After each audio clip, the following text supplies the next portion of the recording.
앞에서 바울은 율법주의에 대한 병폐를 자신의 경험을 통해서 회상하면서 하나님 앞에 인정받을 수 없는 법률에 의한 경건한 삶을 도전하지만 그것은 다만 자신의 노력일 뿐 하나님께서 인정하시는 것이 아님을 증거했습니다. 겉으로만 보이는 도덕적인 기준을 가지고 신령하신 하나님의 인정을 받는 것은 결코 아니고 만족이나 감격도 없는 것이었음을 자신의 유대인이요 바리새인이었던 경험을 통해서 증거한 바 있습니다.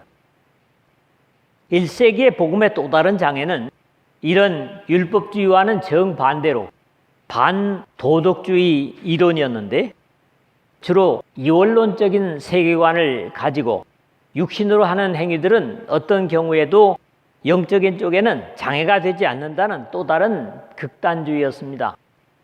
영과 육신의 전혀 다른 면을 주장하는 주로 영주주의와 같은 사람들이었죠. 언제나 사람은 양극단에 치우치는 경향이 있습니다. 이것도 아마 죄성이 아닐까 생각을 합니다. 적당히 만들어진 도덕 기준을 실천하면 그것이 마치 하나님의 인정을 받는 것처럼 자신들의 행위에 의존하는 사람이 있는가 하면 이런 것에 극단적으로 대치해서 육신적으로는 어떤 것이라도 영적인 것에 영향을 끼치지 않는다고 믿는 인간관계에도 좋지 않은 영향을 끼치는 사람들이 또한 있었습니다. 전자의 경우에 대해서는 그러므로 사람이 의롭다 하심을 얻는 것은 율법의 행위에 있지 않고 믿음으로 되는 줄을 우리가 인정하노라. 로마서 3장 28절이라든가 갈라디아서 3장 10절에 교훈을 주고 있습니다. 그럼에도 행위가 전혀 필요 없는 것은 아닌 것은 하늘의 백성으로 거듭났다면 거룩하신 하나님 아버지의 성품을 따라서 세상의 윤리 기준을 넘어서는 경건한 삶을 살게 되기 때문에 원인이 아니라 결과로서는 경건한 삶, 구별된 삶을 살게 될 것이다 하는 거지요. 가끔 세상 속에 나타나는 이단 사상은 성경에 보통 사람들은 별로 익숙하지 않은 그런 부분들을 간추려내서 구원받으면 모든 세상의 도덕 기준을 초월하는 것이라고 가르치면서 아주 유치하기 이를 데 없는 이상한 교리들로 사람들을 현혹시키는 그런 교주들을 들어봅니다. 이 3장의 나머지 부분은 바로 이런 반도덕주의에 대한 바울 사도를 통한 가르침입니다. 좀 더 구체적으로는 다음 시간에 생각할 17절에서 21절이겠지만 이런 부분에서 누구도 온전할 수 없다는 입장에서 먼저 자신의 불완전함을 고백하면서 온전을 위해서 부단히 도전한다는 내용이 바로 오늘 제목입니다. 주로 이런 문제들은 고린도전서 5장, 6장에서 경계되고 있는 내용들이죠. 특히 바울은 고린도전서 6장 말미에서 모든 것이 우리 믿는 사람들에게도 가하다고 할지라도 유익한 것이 아니라고 가르칩니다. 그러면서 거듭난 사람의 몸은 자신의 것이 아니라 그리스도의 것이며 성령께서 계시는 성전이라고 증거를 하지요. 신앙인으로서 참으로 힘쓰고 매진해야 할 것이 무엇인가를 바울로부터 배우고 바울과 같은 믿음을 가진 우리 또한 이 마지막 시대에 바른 신앙의 도전을 계속 잘 감당하는 저와 여러분 되었으면 하는 바람입니다.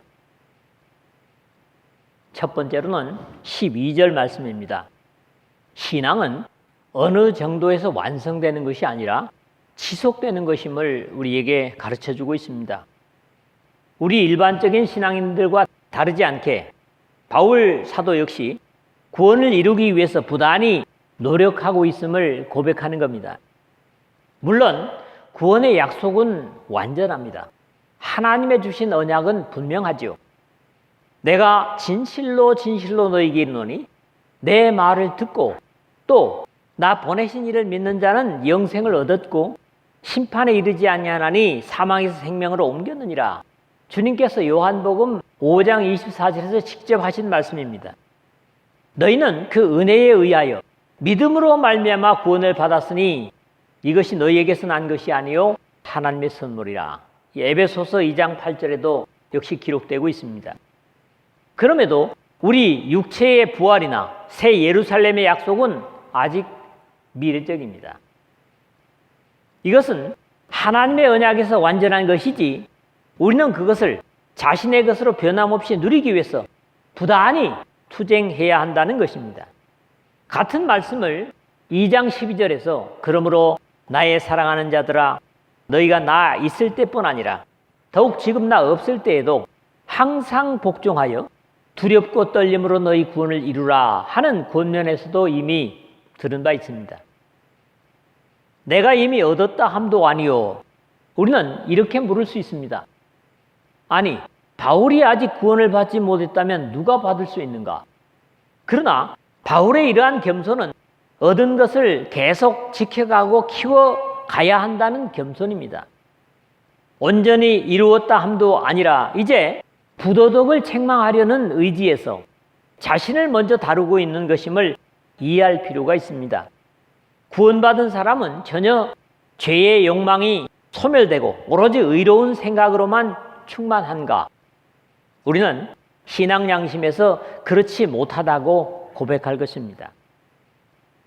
사실 육신이 세상에 존재하는 한은 어떤 때는 순결한 생각으로 충만하다가도 또 세상의 생각으로 혼란을 겪는 것도 부정할 수 없는 사실입니다. 우리는 육신을 벗고 주님 앞에 선 후에라야 비로소 온전할 수 있을 것입니다. 오직 내가 그리스도 예수께 잡힌 바 된 그것을 잡으려고 달려가노라. 여기서 먼저 생각해 봐야 할 것은 달려가노라, 디오코라는 히라보입니다. 뒤쫓다, 추구하다, 추적하다, 박해하다 이런 등등의 의미를 가지고 있습니다. 그리스도인들을 박해하던 바울은 이제 그 그리스도인들을 잊게 한 예수들을 쫓는 데 매진하는 고백을 하고 있는 겁니다. 사실 바울은 다메섹으로 그리스도인들을 박해하기 위해서 그리스도인들을 쫓아가다가 오히려 예수 그리스도께 붙잡혔습니다. 물론 바울이 사울이기 전에, 아니 하나님께서 이미 뱃속에 잉태하기 전부터 이방인의 사도로 바울을 점제하셨기 때문이지만 갈라디아서 1장 15절에 이런 고백을 바울은 실제적으로 하고 있습니다. 내 어머니의 태로부터 나를 택정하시고, 처음에는 얼마나 그 반대쪽에서 열심이었는지 모릅니다. 오직 내가 그리스도 예수께 잡힌 바 된 그것, 다메섹의 아나니아를 통해서 바울을 이방인의 사도로 예정하시고 그가 이방인과 임금들에게 복음을 전할 뿐 아니라 그리스도를 위하여 얼마나 많은 고난을 받아야 할 것까지도 증거하였지만 그 붙잡으신 일을 위해서 애쓰노라고 하고 고백을 하고 있는 겁니다.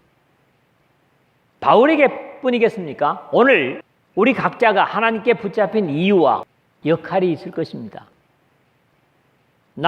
즉 우리는 나를 붙잡으신 그 이유와 목적을 위해서 또한 최선을 다하여 우리 각자의 구원을 이루어가고 하나님의 복음을 위해서 협력하는 다름질을 오늘도 내일도 우리의 평생 동안 지속해야만 할 것입니다. 두 번째로는 13절에서 14절입니다. 두 번째로 생각하는 것은 신앙은 목표를 잃지 않아야 된다. 표대를 분명히 해야 된다 하는 말씀을 바울로부터 듣습니다. 여기서도 앞에서 했던 말을 반복하면서 확인하고 있습니다. 사람에게 있어 과거를 생각하는 것은 교훈으로 족하다. 저는 그렇게 믿습니다. 많은 사람들이 과거의 것에 붙잡혀서 현실을 망치는가 하면 과거가 앞으로 바른 진로에도 방해를 끼치는 그런 일들은 더러 사람들 속에서 봅니다.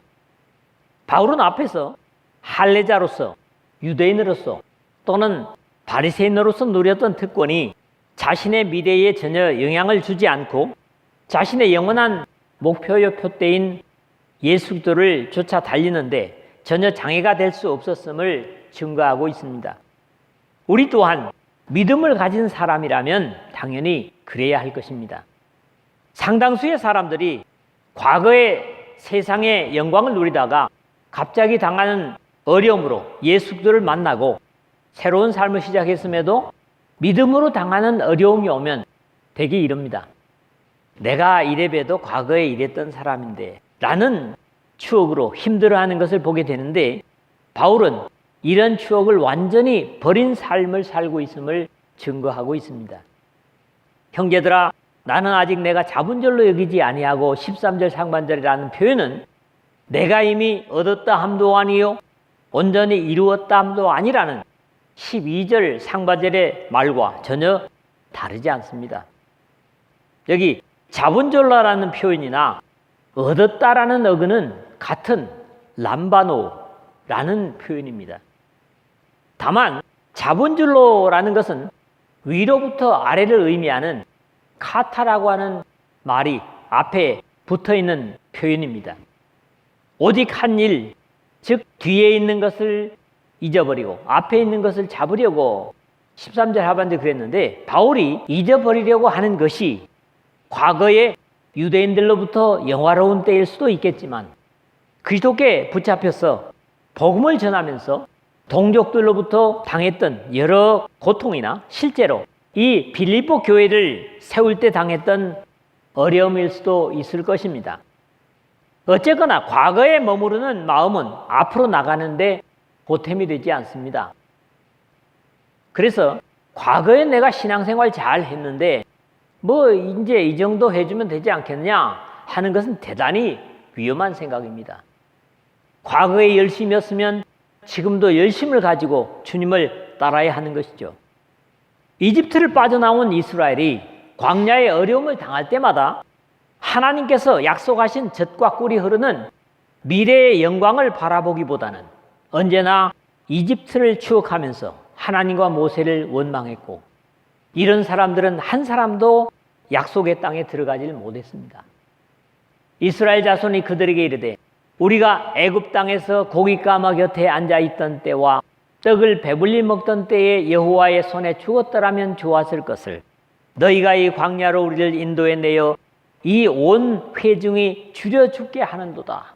출애굽기 16장 3절에 넉넉히 고기를 먹었던 추억을 가지고 있음을 보는 겁니다. 민수기 11장 4절에서 5절에도 나타납니다. 그들 중에 섞여 사는 다른 인종들이 탐욕을 폭로해 이스라엘 자손도 다시 울며 이르되 누가 우리에게 고기를 주어 먹게 하랴. 우리가 애굽에 있을 때에 값없이 생선과 오이와 참외와 부추와 파와 마늘을 먹은 것이 생각나거늘 그럽니다. 이런 생각을 가지게 한 것이 이스라엘 가운데 섞여 사는 다른 인종들이 그 출발점이었다는 거죠. 신앙도 언제나 방해를 일으키는 것은 세상의 불신으로부터입니다. 과거에 대한 기억이 현실에 나를 붙잡고 있다면 마치 선창에 묶은 밧줄을 끄르지 않고 육지를 벗어나려고 하는 배와 같은 겁니다. 아무리 동력이 좋은 배라도 밧줄을 끌어버리고라야 밖으로 나갈 수가 있는 거죠. 뛰기 시작한 육상 선수는 절대로 출발 지점을 생각하지 않고 꼬린 지점에 매진할 것입니다. 오늘도 예수들을 만나 신앙생활을 하면서 여전히 세상을 그리워한다면 대만은 이 세상을 사랑하여 나를 버리고 데살로니가로 갔고 라는 디모데 후서 4장 10절 비극이 될 수도 있습니다. 믿음의 사람들에게는 임마누엘의 상태로 철로 역정의 길을 가고 있는 현실이 중요하고, 그것이 가능한 것은 우리가 들어갈 영원한 영광인 새 예루살렘의 언약이 목표요 이유가 되기 때문입니다. 여러분 목표가 분명합니까? 앞에 있는 것을 잡으려고 13절에 했는데 하반절에 앞에 분명한 목표가 없다면 동력을 잃게 됩니다. 다음 절과 더불어 잃지 않을 분명한 목표가 있어야 다름질은 힘을 얻고 지치지 않을 이유가 되는 겁니다. 표대를 향하여 그리스도 예수 안에서 하나님이 위에서 부르신 부름의 상을 위하여 달려가노라 14절 했는데, 앞에서도 언급해 왔던 것처럼 찾아가야 할 목표가 없다면 무사 안일한 삶이 되는 것은 자연스러울 것입니다. 그런 입장에서 표대를 향하여라는 바울의 결심과 의지는 역시 신앙의 모범이 되기에 충분합니다. 그리고 여기 표대라는 말이 스코포스, 그런 히라보로 표적, 목표라는 표적 또는 감독이라는 의미도 있습니다. 과거에는 모든 율법이 아닌 것들을 형벌하고 율법으로 온 세계를 다스리게 하는 것이 유일한 목표였기 때문에 오로지 그것을 위해서만 애썼지만 이제는 예수 그리스도라는 절대적인 목표를 찾았고 오히려 그 목표에 붙잡힌 바 되었습니다. 이러한 분명한 표적을 찾았기 때문에 나머지는 오로지 그 목표를 위하여 달리는 것에 치중하면 그만입니다. 다름질하는 육상 선수는 관중들이 무슨 짓을 하든지 거기에 눈을 둘 겨를이 없습니다. 앞만 보고 달리죠. 오로지 골인 지점에만 집중하게 됩니다. 오늘날도 많은 그리스도인들이 넘어지는 이유는 목표에 충실하지 못하고 주변의 상황에 좌우되기 때문입니다. 바울은 그리스도 예수 안에서 하나님이 위에서 부르신 부름의 상을 위하여 달려가노라 고백하고 있는데 앞에서는 그리스도 예수께 잡힌 바 된 그것을 잡으려고 달려가노라 12절 하반절에 말과 다르지 않고 끝에서는 반드시 달려가노라 달려가노라를 반복하고 있습니다. 앞의 12절에서도 이미 달려가노라 이 뭐라고 그랬습니까? 디오코를 간략하게 살핀 바 있지만 그 외에도 이 디오코는 열심히 따르다라는 의미에서 어떤 사람을 뒤쫓아 또 추적하다 자신을 어떤 자에게 소속시키다 그런 의미도 있고요. 비유적으로 열심히 추구하다 어떤 것을 성취하려고 노력하다 얻으려고 애쓰다라는 그런 의미를 함께 가지는 말입니다. 그리스도 예수 안에서 하나님이 위에서 부르신 부름의 상도 간략하게 정리할 필요가 있을 것 같습니다. 구원이나 미래의 하늘에서의 영광은 세상에서 얻어지거나 약속된 것이 아니라 위로부터 하나님께서 언약한 상이요 반드시 그리스도 예수 안에서만 얻을 수 있는 상으로 이 사라질 세상과는 전혀 관련이 없는 신령한 것이요 영원한 것입니다. 성도들이 하나님의 일꾼들이 하고자 하는 하늘에 부르신 부름의 상은 세상에서 얻을 수 없는 영생으로 이기기를 다투는 자마다 모든 일에 절제하나니 그들은 썩을 승리자의 관을 얻고자 하되 우리는 썩지 아니할 것을 얻고자 하노라.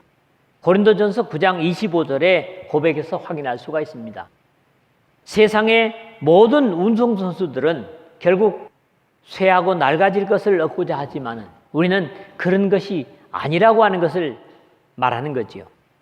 또 앞에 12절에서 14절의 내용은 바울이 디모데에게 증거하는 나는 선한 싸움을 싸우고 나의 달려갈 길을 마치고 믿음을 지켰으니 이제 후로는 나를 위하여 의의 면류관이 예비되었으므로 주 곧 의로우신 재판장이 그날에 내게 주실 것이며 내게만 아니라 주의 나타나심을 사모하는 모든 자에게도니라 하는 디모데후서 4장 7절에서 8절의 말씀과 좋은 대응을 보여주고 있습니다.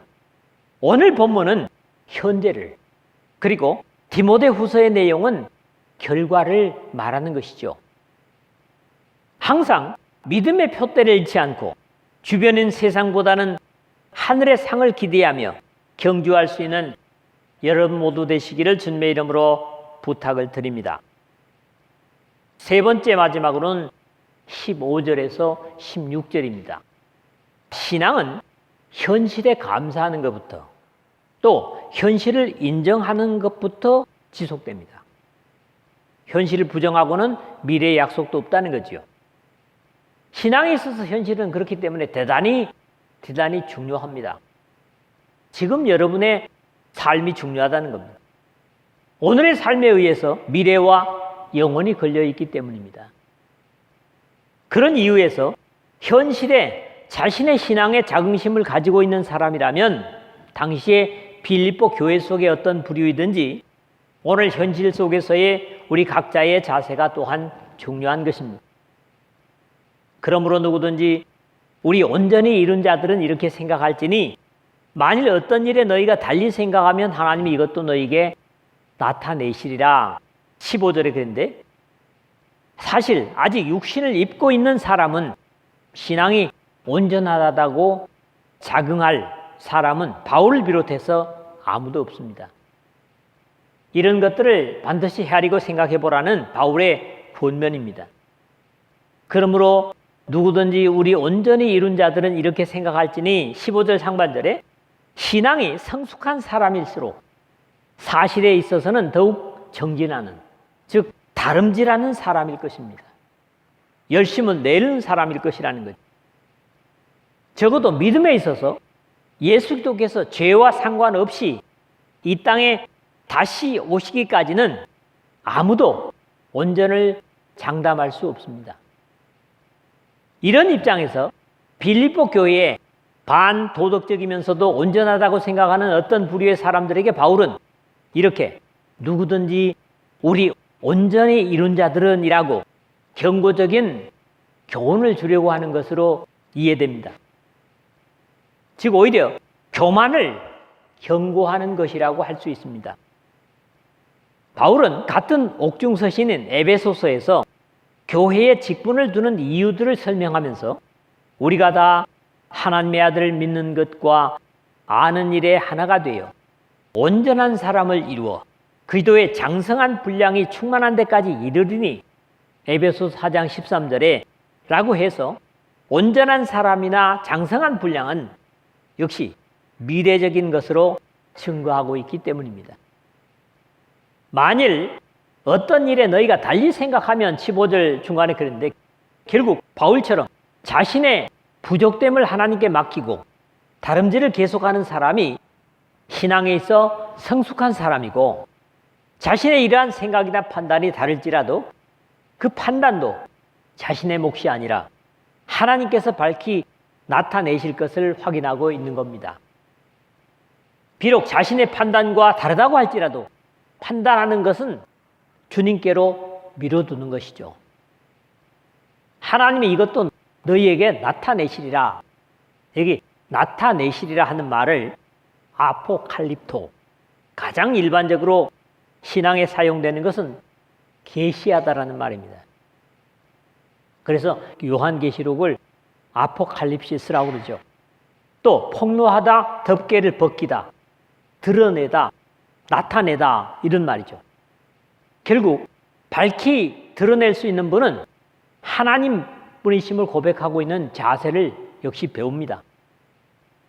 이렇게 바울처럼 판단을 미루고 하나님께 위임하는 자세야말로 분쟁을 잠재우고 화평을 만들 수 있을 겁니다. 그럼에도 오늘에 있어서 대부분의 신앙의 내용들은 이미 모두가 일반적으로 이해할 수 있도록 계시되었음에도 불구하고 너무나 신비적으로만 이해하고 또 미루려고 하는 것은 오히려 문제를 만들 수도 있을 겁니다. 사실 예수 그리스도의 이 땅에 오심 자체가 계시의 절정입니다.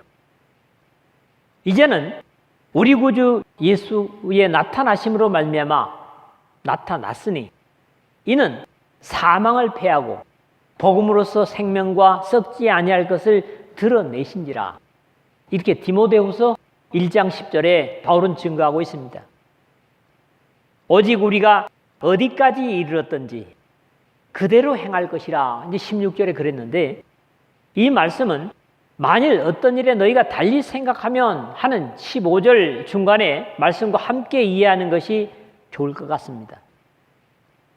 왜냐하면 바울의 가르침과 같이 믿고 판단하고 생각하는 데는 그런 말이 필요 없을 것이기 때문입니다.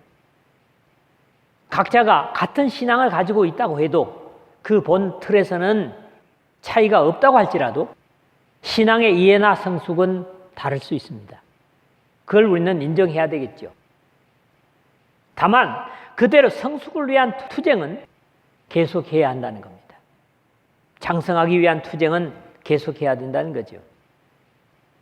함에도 중요한 것은 행할 것이라 하는 내용에 좀 특별한 의미를 가집니다. 이 말이 스토이케오 하는데 계열이나 계층에 속하다 또는 열을 지어 지나다 이런 의미를 가지기 때문입니다.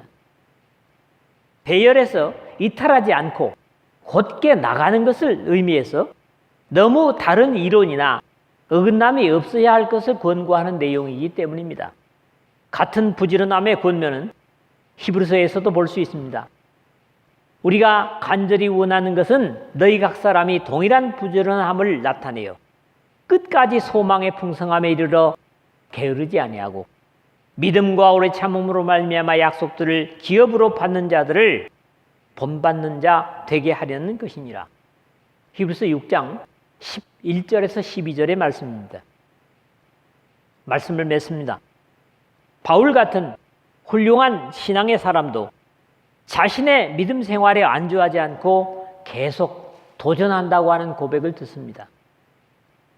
귀독에 잡힌 바 되었다고 하면서도 자신에게 있는 것이 이미 얻은 것이나 온전하다고 하지 않고 더 온전함을 향하여 예수 그리스도를 따라 달려간다고 고백하고 있습니다.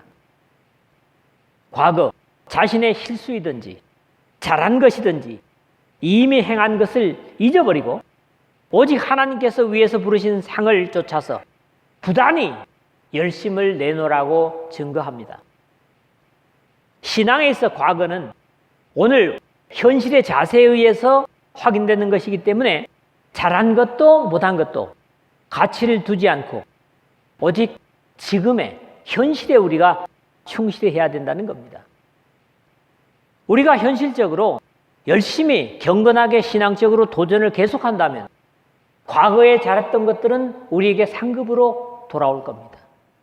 그러나 우리가 오늘 신앙을 놔버리고 낙오하는 삶을 산다면 과거에 아무리 신앙을 잘했을지라도 그것은 상급이 되지 못할 것이다 하는 경고인 거지요. 만일 누구든지 온전히 이루었노라고 생각할지라도 아직 하나님의 판단은 남아있기 때문에 어떤 위치에서 있든지 변함없이 열심으로 믿음 생활을 하는 것이 그래서 중요하다. 그런 말씀입니다. 여러분들이 낙심하지 않고 과거에 잘한 것으로 교만하지 않고 오직 미래에 상 주실 예수 그리스도를 바라보면서 오늘에 당한 경주를 최선을 다해서 감당하는 그런 백성들 되시기를 주님